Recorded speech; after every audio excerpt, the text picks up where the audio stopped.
my grandmother's favorite holiday is Christmas, and my uncle's birthday is October 17th. For my uncle's birthday, my grandma puts up the Christmas tree. And not just a Christmas tree, one in every room of the house, the kitchen, the bathroom, the living rooms, both living rooms, the bedrooms, even if they're little desk ones, like she goes all out. And, it's not even, so my huge thing was, oh my God, what are you doing? It's not even Halloween yet. And she's like, but it's Jenyo's birthday and it's my favorite holiday and it's Jenyo's favorite holiday is Christmas. So that's why I'm going to put up all the Christmas trees today, and then Christmas lasts longer. We actually call our grandmother Ying, which is the Chinese word for grandmother on the father's side of the family. I call him Grandpa Foot. We, in our native language, in Hindi, we call them Dada and Dadi. My other grandmother would be Maman Bozorg, which is Persian for grandmother. Muchechu means old woman in Kinyarwanda. I called her Safta, which is a Hebrew word for grandma. Everybody called her Mamitita. We called her Mima and Dede. Grandma. Hi, I'm Steph. And I'm Robin. Welcome to Stories from Grandparents, the podcast where we share stories about and from grandparents. Hi, listeners. Robin here. Today's episode is a very special one because our guest, Talisa, is one of my best friends and inspirations for the podcast. She was raised by her grandparents, Franco and Antoinetta Piri, who immigrated from Italy to Canada in 1958.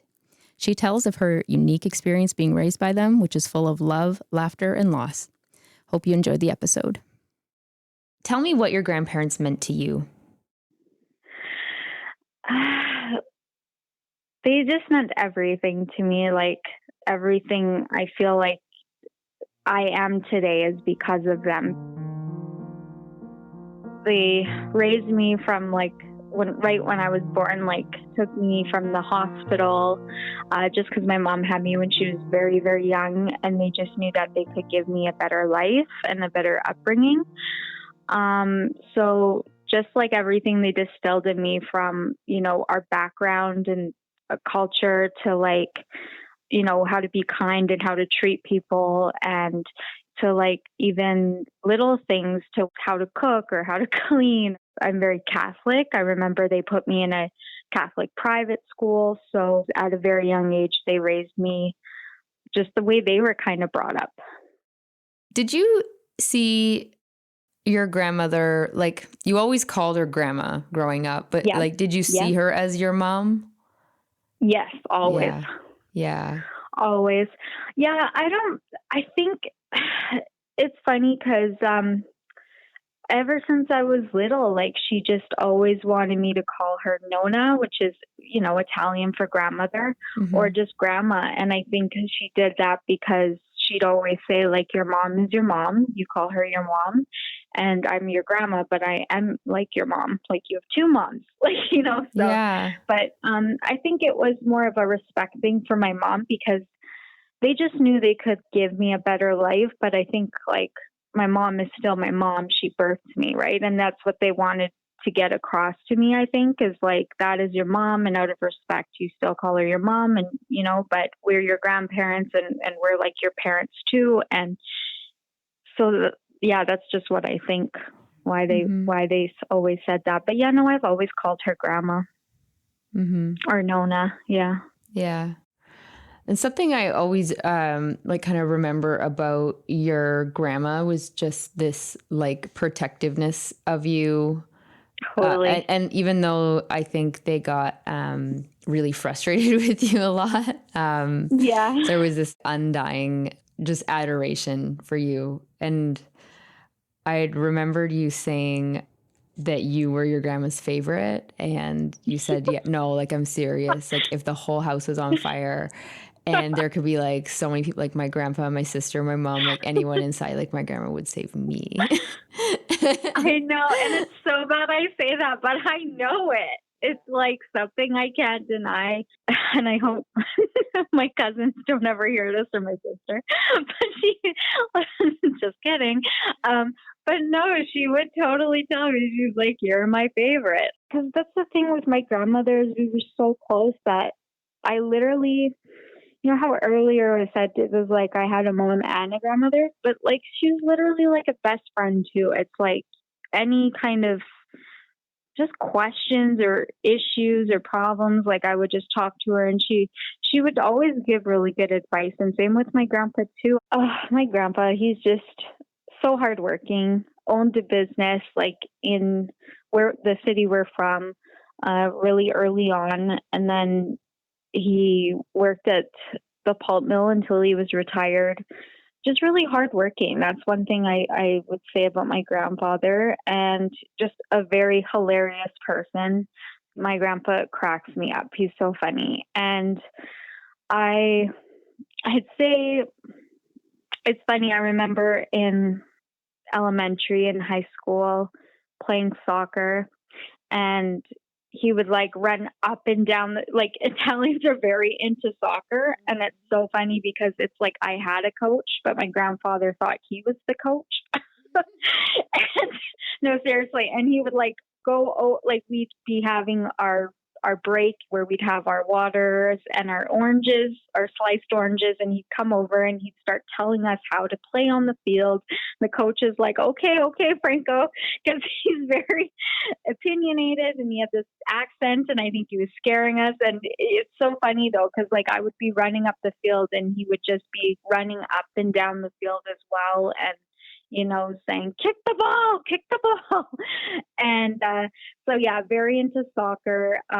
Didn't ever miss a game. If we won a game, he would take me and my friends out after the soccer game to get Slurpees and candies and from 7-Eleven and drive everyone home. He was just the best at that. And then really, he thinks, a lot of people can say he's probably one of the best fishermen in Quesnel, whether it's summer or especially ice fishing. I remember a lot of people tell me, and I've seen it for myself, the lake wouldn't even be 100% frozen, and he'd still drive his truck and go fishing. Like it wouldn't stop him. Like he'd drive his truck on the lake, and people are like, "Oh my God, he can't do that. It's going to crack." And it would never stop him. And he's funny, like even he would be driving and I'll be like, "Grandpa, that's not a parking spot." Like he'll go to park somewhere and he's like, "It is now."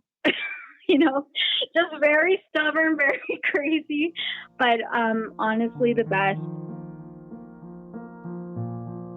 There was this one Christmas and we were sitting around the table and carolers came in front of our house and they were singing Christmas songs, and she invited them in because it was cold, and they ended up eating Christmas dinner with us.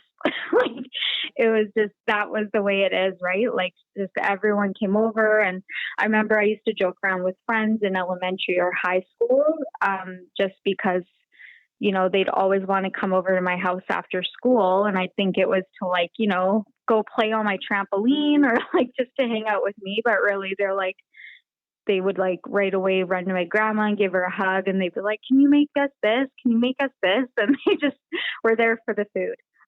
There was even one time where, I came home and she's like, I was with our friend Robin Dustin, and I'll never forget, we walked in the house and she's like, "Hey Dustin, you like my Christmas tree?"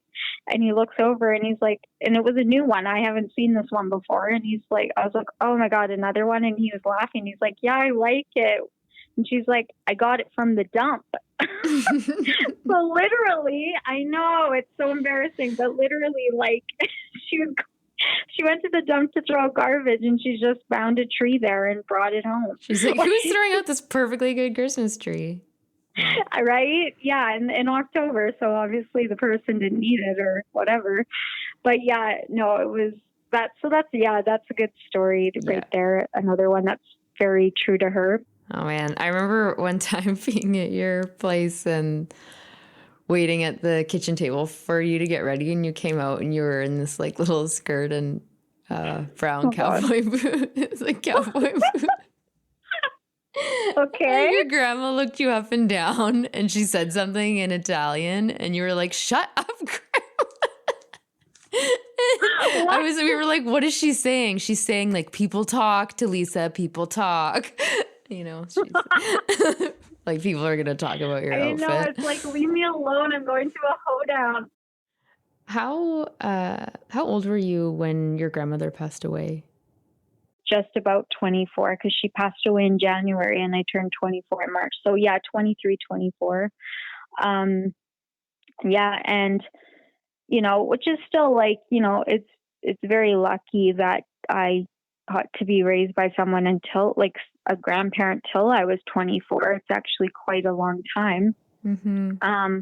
But it's just the way it happened was very sudden. So I was like, even though I was old enough and I was like, you know, in my mid 20s, still nothing really prepares you for that, especially like, because when my grandmother did pass away, it was very sudden and it was very unexpected and we were all very shocked. Yeah. And the thing is, when you're raised by a grandparent, you lose them when you're young, right? Like, yeah, it's not like that's what I your mean. parent, like, right? Exactly. And that's what I mean. Like, I know a lot of people like lose their grandparents when they're like, you know, it could be like 10, you know, like really young. And I'm like, I feel fortunate that I got to be raised by them and be 24 when the first one passed away. But it wasn't just a grandparent, it was my mom. You know, it was like I lost two. And I think that's why it hurts so bad, because it's like, you know, when you're young, it feels like twice the love. You get like a mom and a grandma, but when they do pass away, it's like that much of a like loss. Twice the heartache. Yeah. It was really tough. It's a hard pill to swallow for sure. Can you tell me about the evening she passed away? Yeah, well, I know I called you that evening actually, because like you were the first friend I told, but no, I just remember we were at the kitchen table just talking, because we always did that. That was our thing. We would just sit at the kitchen table, have tea and cookies or whatever and talk. And, but it was late at night. It was about 8:00 or so. And, we were sitting at the table talking, and, I remember she got up and she was at the sink and, she was running the water, and, she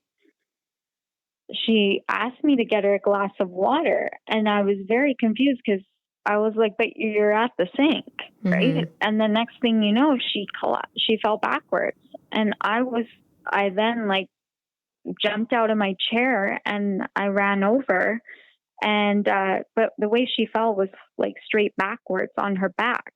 So when I went over to her, I just saw her face, and like honestly, like it was just, I knew, like I could feel it, like something, I knew it was bad.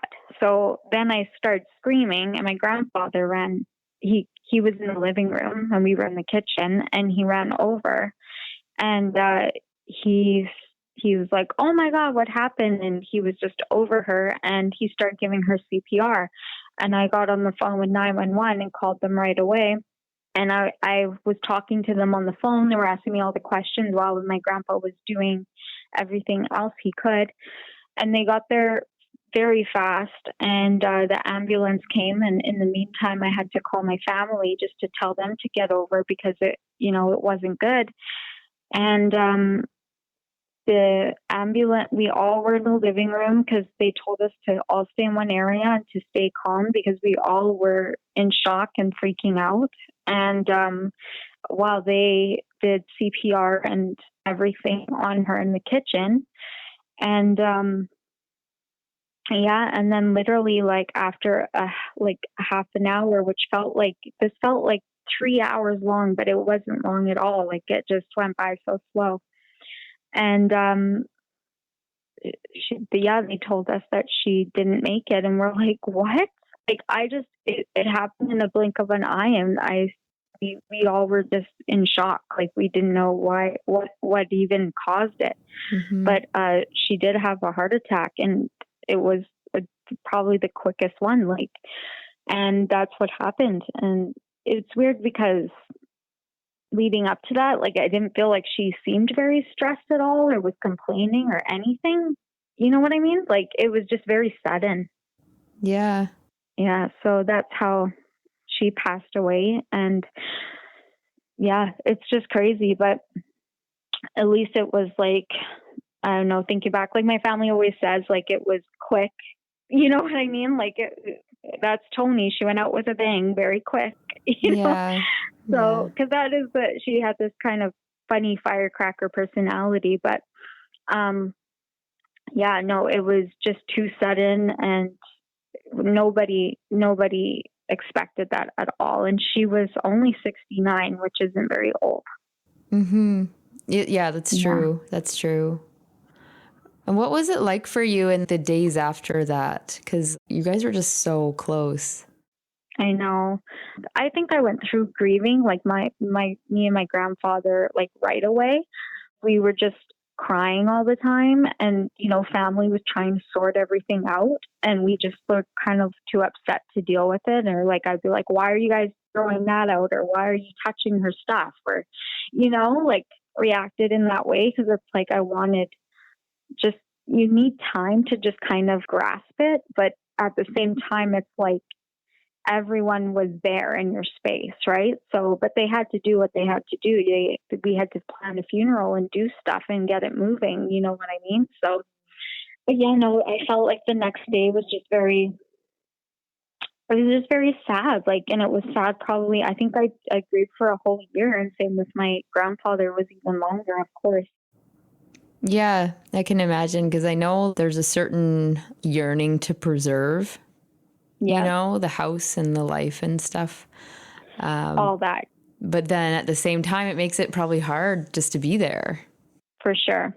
And that's the thing. I remember being like, don't sell it. You want those to stay as memories, but also it reminds you of so much of that person. So it's like, he actually started fresh too, right? And he did sell the place. And that's what I mean when I said earlier, is like, he lived a good life, because even after that, because he sold the place, he just decided to travel. And like, it didn't matter his age. He saw a lot of the world. He went to Europe all the time. And you know what I mean? So it was good, because it's like, he can't just sit there and in the same space and grieve. It's like, you have to eventually just live your life still. Yeah. And it's one of those things too. It still did take a long time, but it's like, I was still young. You know what I mean? Where it's like, I could still move away and start a new slate and stuff. But with him, it's just like, they're older, and now he's grieving so bad that he's like, I miss my wife. I want to go now too, and stuff. Like, when they start talking like that, and that's the saddest thing to hear. It's like, no, you have to be around, So yeah, that was probably the hardest part about him grieving, is because it's like, that's his soulmate, so. Yeah. And how old were you when your grandfather passed? 27. Yeah. So he didn't pass too much sooner than her. Yeah, later, yeah. Yeah, like, yeah. So, 27. And that was, so I was older still, but I feel like that was really hard too, because for probably 6 months before he passed away, he was in and out of the hospital quite a bit. And he had really bad lungs. That's what was going on with him. And a lot of actually the traveling made it worse. He actually, on his last trip he got pneumonia. And, when you catch pneumonia and you're very old, it's really hard to come back from that. So I knew he was in and out of hospitals, and, but he'd always get released and got to go back home, and then he was fine again, right? But there was one time where it was a really bad scare, and I went back and he was fine. And the doctor even said, oh, you're his good luck charm. And I said, oh, really? And because literally he was really bad in the hospital. And then the second I came, it's like the doctor said he was like 60% better the next day. And then he was in the hospital for like 2 more days after that. And then he got discharged, and then he was out of the hospital for like a good 3 months until he went back again. But the last time he was in the hospital, I remember just my family calling me, and like they were like, "You need to come now. Like, it's really bad," the doctor said. And I was like, "Oh God." So literally the next day I left at 4 a.m, went there, saw him. I was there for that whole day. And then the next day, so I got to spend 2 days with him, but it was pneumonia, and it was really, really bad. And we had to make decisions about, keep him on life support and that kind of stuff. So that was different for me because, like I said, the first time it was like it happened so fast that you were in shock and you didn't think about it, where this time it was like you knew it was coming and you had to make the plan. It was almost harder, actually, because you just keep crying and you just wish there was a miracle, Yeah. It's like you know what they're telling you, but yet you still think, no, it's not happening. Like he'll be fine. So you try to stay positive, I guess. But Yeah, I heard this interesting expression recently about like when you're dealing with crises or really emotional things. It's kind of like something clicks and you just start floating above reality, Yeah. You're like in it and you're doing things, but you're it feels surreal because you're just floating like a little bit above it. You're on such a crisis level. And I can kind of imagine those pivotal moments for you with your grandparents. It's so surreal. Yeah. To think of that. Totally. And 2 very different, like I said, like one happened too quick, but I was there. And then the second one, it was like happening slowly. It's like, or they were on life support. So yeah, it started with a pneumonia and then turned into a coma. And, eventually we said goodbye, and that was it. And yeah, it felt slower, I guess. And it was hard both times. Not one was harder than the other. It was just like 2 totally different ways to go. But I just feel now I'm just, I feel good that I was there for, as traumatic as they both were. It's like, at least I got to be with them till their last seconds, There's just too many. I think they're just, like grandparents just, I think because they've been through it all, or they're just older and wise. Like, I don't know what it is, but they just always listen to them because they know. Always take their advice, like ask them anything, and, just always, whatever they say, just do it or listen, because they know what they're talking about. Yeah, for sure. They do. Thank you for listening to Stories from Grandparents. If you have any interest in submitting stories, or if you want to participate on the podcast, please send us an email at storiesfromgrandparentspodcast@gmail.com.